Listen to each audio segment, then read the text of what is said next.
वास्तवमा कठिन समय छ। मलाई लाग्छ यस्तो समय कसैले पनि कल्पना पनि गरेको थिएन कि हामी यस्तो समयमा आउँछौँ। यसको म्याग्निट्युड के हुनसक्छ भनेर कसैले पनि कल्पना गरेको थिएन।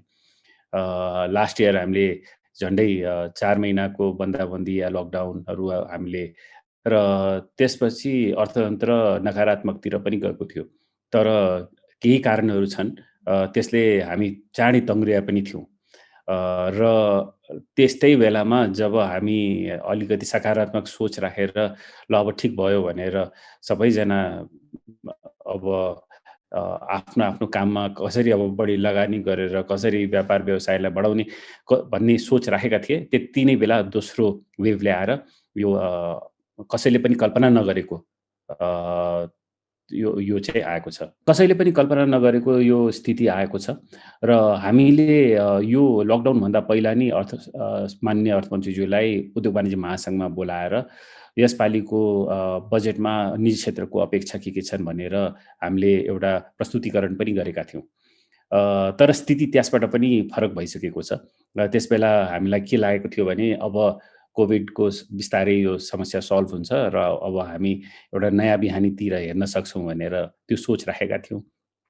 र अब स्थिति फरक भएकोले हाम्रो जुन सरकारलाई सुझाव रहनेछ त्यो मुख्य कोरोना वरिपरि नै रहेको छ।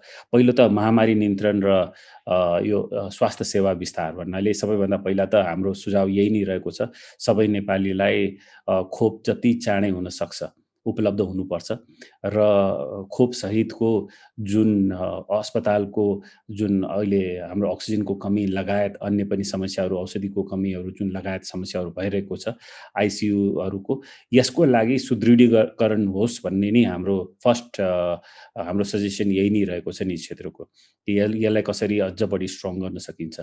दोस्रो यो कोरोनाको यो स्थिति आइसकेपछि अर्थतन्त्र पक्कै पनि अब झन्डै मलाई लाग्छ अहिले 90% भन्दा कम आर्थिक गतिविधिहरू चलेका छन् र त्यो आधारमा अब अर्थतन्त्रलाई फेरि चलायमान बनाउनको लागि हामीले के गर्नुपर्छ भन्ने कुरा हाम्रो सुझाव रहेको छ। अब यसमा हाम्रो मुख्य 4 वटा सुझाव रहेको छ।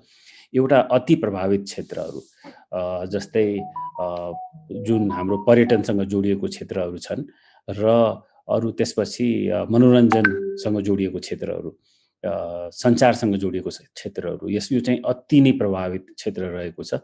जुन पछिल्लो जुन हाम्रो कोभिडको समस्या अलिकति कम हुँदाखेरि पनि तङ्ग्रिन नसकेको क्षेत्रहरू छन् उनीहरूलाई चाहिँ विशेष राहत हामीले गरेनौँ भने यो क्षेत्र सधैँभरिको लागि एउटा ठुलो समस्यामा पर्छ जस्तो हामीलाई लाग्छ। त्यस्तै गरेर उद्योगको लागि हामीले 3-4 वटा कुरा जुन हामीले भनेका छौँ। एउटा बिजनेस कन्टिन्युएसन लोन हैन, धेरै बिजनेसहरूको क्यास फ्लो एकदमै बिग्रेको छ। त्यसले गर्दाखेरि कन्टिन्युएसन बिजनेसलाई राख्नलाई गाह्रो भइरहेको छ। त्यो आधारमा बिजनेस कन्टिन्युएसन लोनको हामीले कुरा गरेका छौँ। हामीले पुनर्कर्जाको कुरा गरेका छौँ।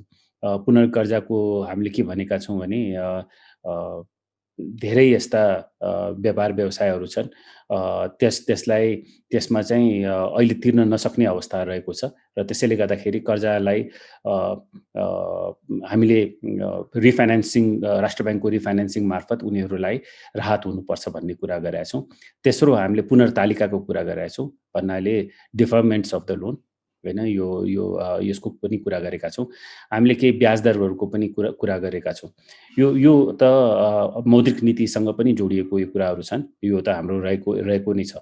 त्यसपछि हामीले एउटा जुन अहिले एकदमै आवश्यक देखिएको हाम्रो कृषि इकोसिस्टमलाई पुनर्संरचना कसरी गर्ने, किनभने हाम्रो कृषिको हाम्रो उत्पादन हाम्रो तुलनात्मक रूपमा हेर्ने भने हामी धेरै नै कमजोर छौँ। कृषक समृद्ध भएन भने देश समृद्ध हुन सक्दैन। यो हाम्रो भिजन पेपरमा पनि यसलाई हामीले प्राथमिकताको रूपमा राखेका छौँ र कृषिलाई कसरी सुदृढ बनाउन सकिन्छ भन्ने कुराहरू हामीले सुझाव दिएका छौँ। त्यसपछि हामीले सार्वजनिक सेवा खास गरेर जसले गर्दाखेरि सुशासन अझ बढ्छ भन्ने कुराहरू हामीले राखेका छौँ। हामीले सधैँ भनेको कुराहरू पूर्वाधार विकासको कुरा छ। हामी एकदमै हाई कस्ट इकोनोमी भएका छौँ। तुलनात्मक रूपमा हाम्रो हरेक कस्टहरू हेर्ने हो भने हामी धेरै हाई रहेका छौँ। त्यसैले गर्दाखेरि हामी ट्रेडिङ इकोनोमीतिर बढी गइरहेका छौँ र कस्ट घटाउनको लागि पूर्वाधार विकास गर्न एकदमै जरुरी छ। हाम्रा भन्सारमा सडकका संरचनाहरू, त्यस्तै गरेर हाम्रो हाइवेहरूको समस्याहरू, यसलाई समाधान गर्नको लागि एकदमै जरुरी छ। यो गरेनौँ भने हाम्रो इनपुट कस्ट चाहिँ एकदमै बढिरहन्छ। त्यसैले गर्दा पूर्वाधारमा हामीले लगानी गर्न जरुरी छ। त्यस्तै गरेर अब खास गरेर यो कोभिडको समस्या यति भयावह भइसकेको छ। यस्तो क्षेत्रमा, यस्तो समयमा निजी क्षेत्रलाई प्रोत्साहन गर्नको लागि विशेष कार्यक्रम हुनुपर्छ भन्ने कुरा हामीले राखेका छौँ। किनभने जब स्थिति अलिकति फ्लुइड हुन्छ र अनिश्चितता बढ्छ, त्यसबेला चाहिँ कसैले पनि दीर्घकालीन लगानी गर्नको लागि निजी क्षेत्र अगाडि बढ्दैन र त्यसैले गर्दाखेरि निजी क्षेत्रलाई अब दीर्घकालीन लगानी, खास गरेर प्रोडक्टिभ सेक्टरमा लगानी गर्नको लागि कसरी प्रोत्साहन गर्न सकिन्छ, यसको लागि नीतिहरू आउन जरुरी छ। यो हाम्रो सजेसन बजेटमा यो नै रहेको छ।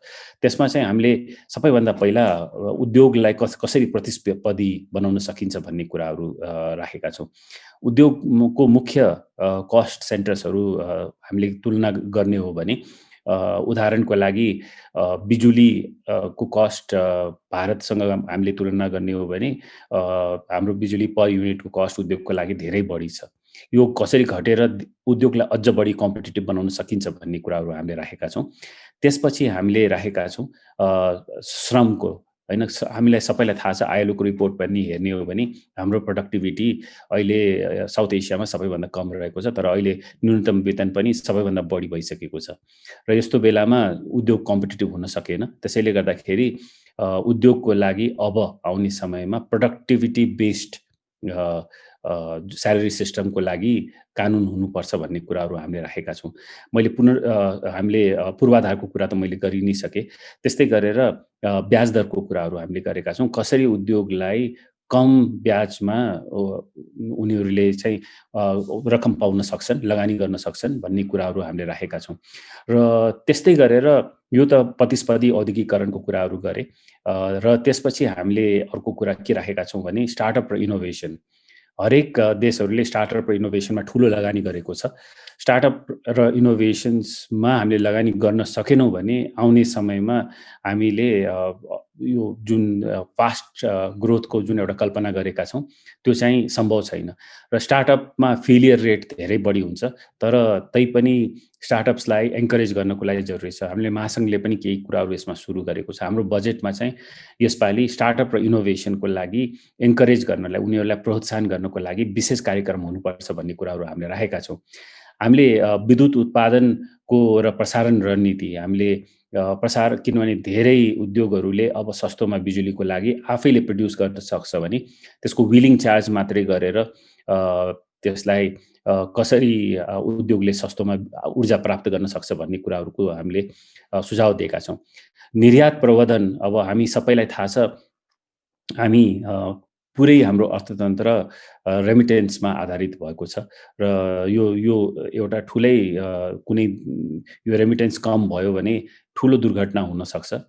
तर त्यसैले गर्दाखेरि निर्यातलाई बढाउन जरुरी छ। निर्यातलाई बढाउनको लागि जुन माथि भनिएका कुराहरू जस्तै कस्ट अफ डुइङ बिजनेस त छँदैछ, इज अफ डुइङ बिजनेस छँदैछ, तर त्यसबाहेक निर्यातमा कुन क्षेत्रमा कसरी अलिकति इन्सेन्टिभ दिएर र त्यहाँ भएका समस्याहरूलाई, खास गरेर नन ट्यारिफ ब्यारियर्सहरू जस्ता समस्याहरूलाई समाधान गरेर यसमा हामीले निर्यातलाई प्रवर्धन गर्न सक्छौँ भनेर कुराहरू राखिएको छ।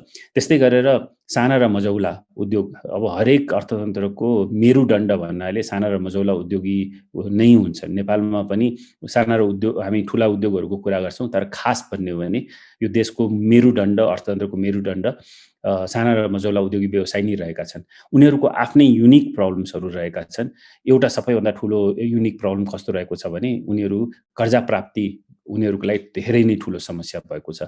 किनभने हामीका ब्याङ्किङ सिस्टम एकदमै कन्जर्भेटिभ छ। उनीहरूले कर्जा प्राप्ति गर्नको लागि एकदमै ठुलो समस्या परेको छ र त्यही आधारमा साना र मझौला उद्योगलाई कर्जा प्राप्ति लगायत अन्य केही जुन कानुनहरू छन्, जुन त्यसलाई परिवर्तन गर्नुपर्ने, त्यस कुराहरूलाई हामीले बजेट हाम्रो सजेसनमा राखेका छौँ। र हामीले त्यसपछि महिला उद्यमशीलताको विकास कार्यक्रम, किनभने यो पनि एकदमै आवश्यक छ। अब 50% पपुलेसन जब महिला छन्, महिलाहरूको उद्यमशीलता बढाउनुको लागि खास गरेर जुन साना र मझौला व्यवसायमा लागेका महिलाहरूलाई चाहिँ विशेष एउटा पुस चाहिँ गर्न आवश्यक छ जस्तो मलाई लाग्छ। हामीले नीतिगत सुधारहरूका कुराहरू गरेका छौँ। नीतिगत सुधारका धेरै कार्यक्रमहरू जुन अहिले परिवर्तन गर्नु जरुरी छ, जसले प्रोत्साहन गर्न सक्छ निजी क्षेत्रलाई अझ बढी लगानी गर्नुको लागि। यो कुराहरू हामीले राखेका छौँ र हामीले एउटा धेरै एउटा सजेसन यसपालिको बजेटमा के दिएका छौँ भने सम्पत्तिको अभिलेखीकरणको हामीले कुरा गरेका छौँ। हामीले के भनेका छौँ भने सम्पत्तिको अभिलेखीकरण नेपालमा अहिलेसम्म भएको छैन र जबसम्म अभिलेखीकरण हुँदैन तबसम्म प्रोडक्टिभ सेक्टरमा जुन लगानी हुन सक्थ्यो त्यो चाहिँ हुन सकिरहेको छैन र यसको चाहिँ एक पटक अभिलेखीकरण भयो भने त्यसपछि सरकारलाई पनि यो भोलि कर उठाउनलाई पनि र करको दायरा बढाउनलाई पनि सजिलो हुन्छ र यसले चाहिँ अझ बढी प्रोडक्टिभ सेक्टरमा लगानी बढ्न सक्छ। धेरै देशहरूले सम्पत्तिको अभिलेखीकरण गरिसकेपछि त्यसमा लगानी धेरै बढेको उदाहरणहरू छन् र यसैमा हाम्रो सजेसन्सहरू पक्कै पनि जब भ्याट लागेको थियो निजी क्षेत्रलाई सरकारले के भनेर वाचा के गरेको थियो भने यो भ्याट लागिसकेपछि यो एकमात्र कर रहन्छ, त्यसपछि अरू सबै करहरू यसैमा समाहित गरिन्छ भन्ने कुराहरू भएको थियो। तर हामीले के देखेका छौँ भने एउटा चाहिँ भ्याट बाहेक अन्तःशुल्कलाई पनि अब एउटा टुलको रूपमा युज गरिएको छ। अन्तःशुल्क जुन स्वास्थ्यलाई हानिकारक यसमा मात्रै लाग्नुपर्ने थियो, अब यो अन्तःशुल्क धेरै वाइडर प्रडक्ट्सहरूमा लागिसकेको छ र भ्याटको दर पनि जब 10% वा सुरु भएको थियो र त्यसबेला होइन अब अहिले सरकारलाई धेरै रासो चाहिएको छ भन्ने आधारमा 13% गरिएको थियो र त्यसले किनभने हुन त यो व्यवसायले तिर्ने होइन, यो जनताले नै तिर्ने हो। तर जब जब प्राइस बढ्छ त्यसबेला चाहिँ मार्केट खुम्चिएको हामीले देखेका छौँ। रिलेटिभली लो ट्याक्स रिजिममा चाहिँ मार्केट राम्रो प्रगति गर्न सक्छ र त्यो आधारमा हामीले अहिलेको समयमा खास गरेर कोभिड-19 को बेलामा बजारलाई चलायमान बनाउनको लागि अलिकति अफोर्डेबल हामीले गर्न सक्यौँ भने सर्वसाधारणको लागि त्यसले चाहिँ मार्केटलाई फेरि बाउन्स ब्याक गर्नको लागि एकदमै मद्दत गर्छ। यसले सरकारको राजस्व झन् बढ्छ भन्ने कुराहरू हामीले राखेका छौँ। अन्य करको पुनर्संरचनाको कुराहरू पनि हामीले गरेका छौँ। हामीले यसपालिको बजेटमा खास गरेर न्यायिक जुन टुल छन्, हाम्रो खास गरेर जुन हाम्रो ट्राइब्युनलहरू छन् त्यसलाई चाहिँ त्यसको नियमावली र त्यसको पुनर्संरचना हुनुपर्छ भन्ने कुरा हाम्रो राजस्व न्यायाधिकरणको हुनुपर्छ भन्ने कुराहरू हामीले राखेका छौँ। करको दरहरूको पनि हामीले कुरा गरेका छौँ। करको दरहरू मा पनि केही सुधार आवश्यक छ। खास गरेर उद्योगको लागि केही सुधारहरू आवश्यक छ भन्ने कुराहरू त्यसमा अलिकति प्रोत्साहन हुन सक्यो भने यसले चाहिँ सकारात्मक लगानी लिएर आउँछ भन्ने कुराहरू हामीले राखेका छौँ। अब हामीले पछिल्लो वर्ष जब कोभिडको महामारी भइसक्दाखेरि हामीले के भनेका थियौँ भने पुनर्कर्जा ठुला उद्योगी व्यवसाय भन्दा पनि साना व्यवसाय र मझौला व्यवसायलाई नै फोकस्ड हुनुपर्छ भनेर हामीले भनेका थियौँ। मलाई लाग्छ राष्ट्र ब्याङ्कले जुन कर्जाको जुन लिएर आएको थियो त्यसले पक्कै पनि हुन त किनभने साना र मझौलाको निड पनि धेरै छ, किनभने नम्बर्सहरू धेरै बढी हुन्छ। तर केही राहत हामी सन्तोष चाहिँ गर्न सक्छौँ होइन। तर हामीले एउटा कुरा के भनेका थियौँ भने प्राइभेट सेक्टरको इन्भल्भमेन्ट पनि हुनुपर्छ। खास गरेर महासङ्घको इन्भल्भमेन्ट यसमा भयो भने हामीले पनि सरकारसँग सहकार्य गरेर आइडेन्टिफाई गर्न सक्छौँ यस्ता साना र मझौला उद्योगी व्यवसायहरूलाई कुन क्षेत्रमा गर्दाखेरि राम्रो हुन्छ भन्ने कुराहरू हामीले राखेका थियौँ। त्यो हुन सकेन तैपनि सरकारको रोल आउट सेटिस्फ्याक्सन रह्यो।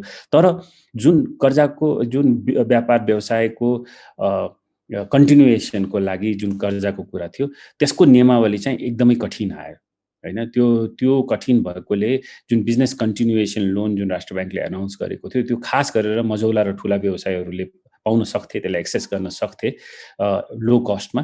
त्यो चाहिँ हुन सकेन किनभने नियमावली एकदमै रिजिड र वाटर टाइट आयो होइन। त्यसैले गर्दाखेरि जुन सरकारले योजना पनि बनाएको थियो त्यसको मलाई लाग्छ केही 2-4% मात्रै त्यो रकम खर्च भएको छ, नत्र त्यो अगाडि बढेको छैन।